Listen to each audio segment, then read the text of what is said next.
Assalamualaikum warahmatullahi wabarakatuh. Alhamdulillah alladzi ja'ala sakinata fi qulubil mu'minin.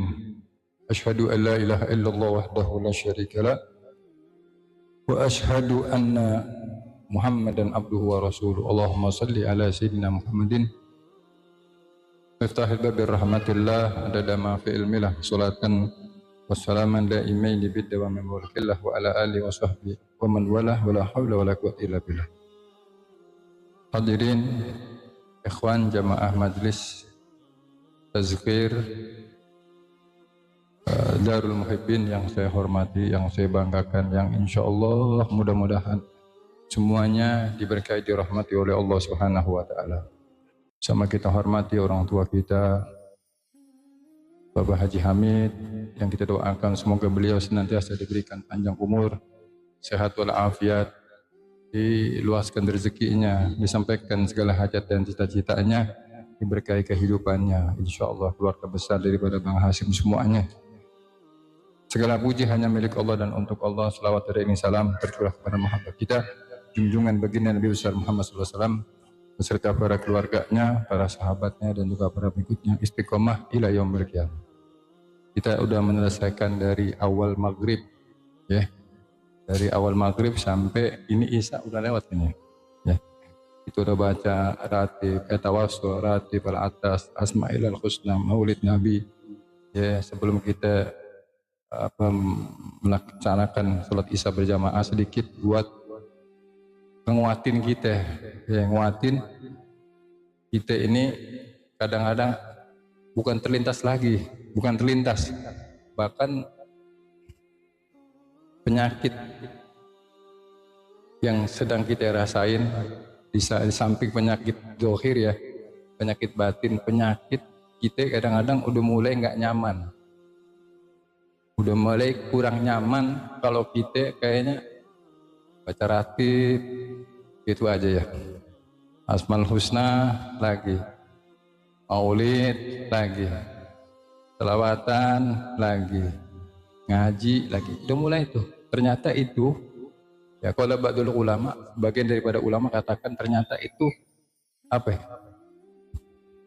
Siksa Allah, kata ulama, siksa Allah yang paling berat kepada orang yang beriman, ulama, itu adalah apabila seorang yang mukmin, orang mukmin itu orang beriman sudah mulai nggak nyaman, berbuat baik nggak nyaman, bersedekah nggak nyaman, duduk majelis ilmu nggak nyaman, zikir, ratib, baca Quran dan sebagainya kayaknya kurang nyaman. Itu tandanya kita lagi kena siksa terberat, ya.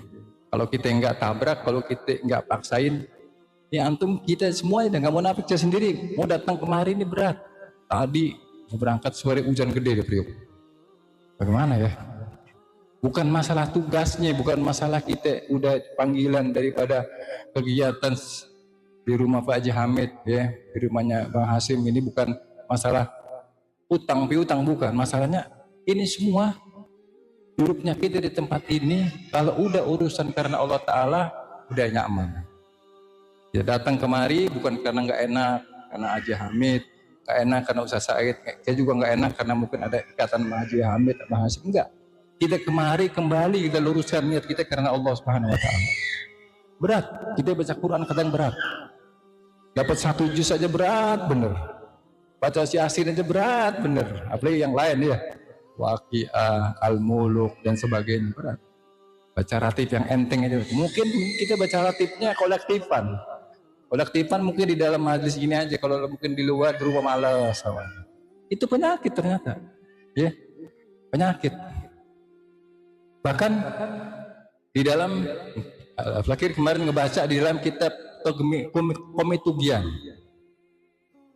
ya, dijelaskan bahwa manusia itu orang beriman, seorang manusia ada dua.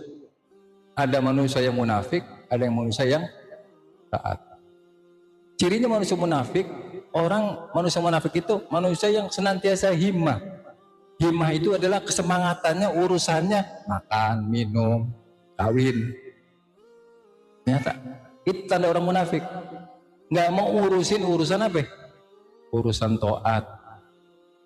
Kalau orang yang punya masih ada himmahnya, masih ada kesemangatan dalam sholat, dalam ngaji, dalam taat, dalam sedekah, berarti tandanya itu menandakan bahwa orang tersebut adalah orang yang mukmin sejati, mukmin yang senantiasa taat kepada Allah dan Rasulnya. Tapi kalau sudah jauh, apalagi boro-boro hartanya, dirinya dia untuk berbuat baik aja berat, dirinya dia, apalagi hartanya jauh-jauh, duit, ngeluarin duit ya, ngeluarin bensin ya, ngeluarin duit, kendaraan, buat hartanya aja, buat nyumbang aja berat. Dia namanya nandain bahwa apa sih? Padahal ya Allah, ya beda, tinggal dikit doang. Kita ini semua sedang apa ya?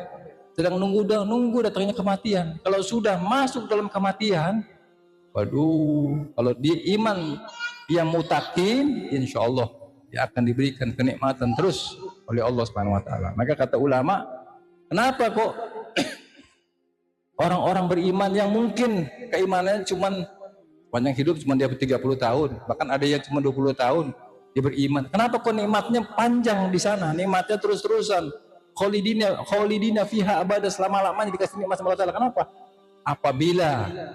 Jawabannya apa? Apabila dia mungkin dikasih kehidupan yang panjang di dunia, maka dia tetap terus beriman kepada Allah Subhanahu Wa Taala dan Rasulnya.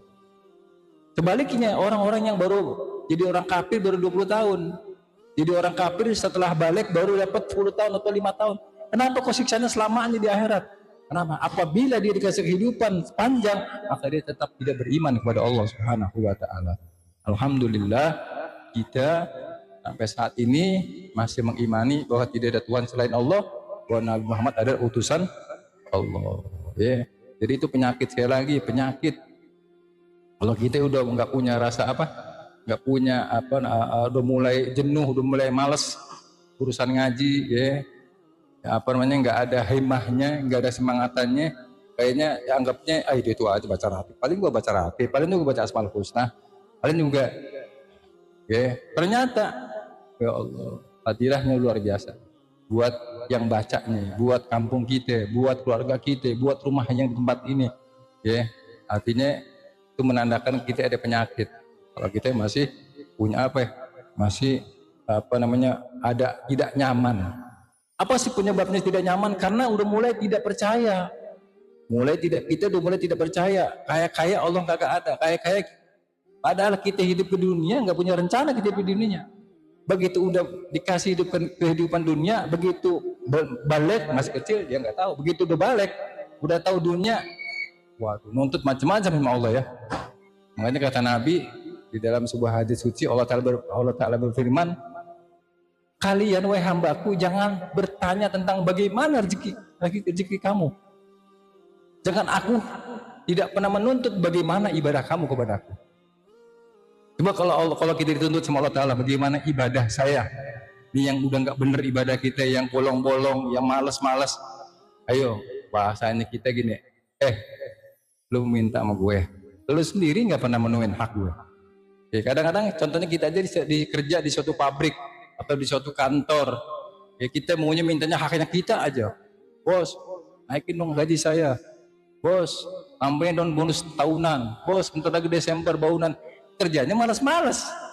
Kata bosnya, untung aja gua nggak nanya urusan hak lu ke kerjaan, ke perusahaan ini. Kalau gua tanya, lu bakal bingung. Artinya apa? Allah selama ini nggak bertanya gimana ketaatan kita kepada Allah Ta'ala, tapi kita selalu menuntut hak kita kepada Allah Subhanahu Wa Ta'ala. Maka kata Nabi, ya mengutip daripada hadis Nabi dalam hadis kunci Allah Ta'ala, kalian jangan bertanya tentang urusan rezeki kepadaku. Kalau begitu, bagaimana kalau aku akan bertanya tentang ibadahmu, ketaatan kepadaku?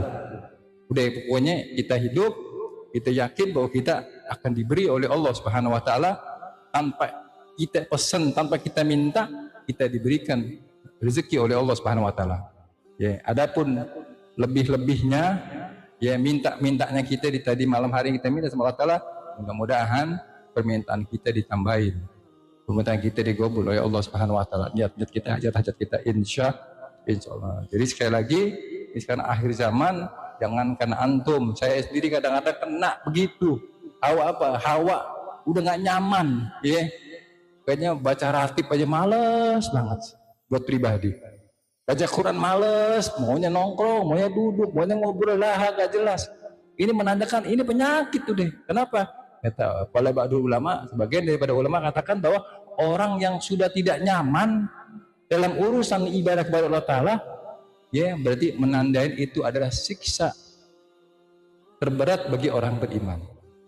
Mudah-mudahan kita, insya Allah ya, dengan kita terus kumpul seperti ini, ya, walaupun cuman kita di zikirnya, ratibnya mungkin bareng-bareng, kolektifan, walaupun asmal husna kita juga kolektifan, baca maulid, selawat sama Nabi juga kolektifan, mudah-mudahan ya terus kita tabrak terus tuh yang hawa-hawa gak nyaman itu, mudah-mudahan kita diselamatkan oleh Allah Subhanahu Wa Taala, dan kalau kita di akhir penghujung kita, Allah Taala matikan kita dalam keadaan husnul khatimah. Dan kalau kita di alam barzah, ya nanti kalau kita bisa menjawab pertanyaan-pertanyaan malaikat yang dilontarkan oleh malaikat, artinya malaikat akan melontarkan pertanyaan kepada kita, kita menyatakan bahwa kita ini beriman kepada Allah dan Rasulnya. Insya Allah kita akan bisa menjawabnya berkah Nabi besar Muhammad SAW, berkah kita istiqomah sepanjang kita hidup kita, insya.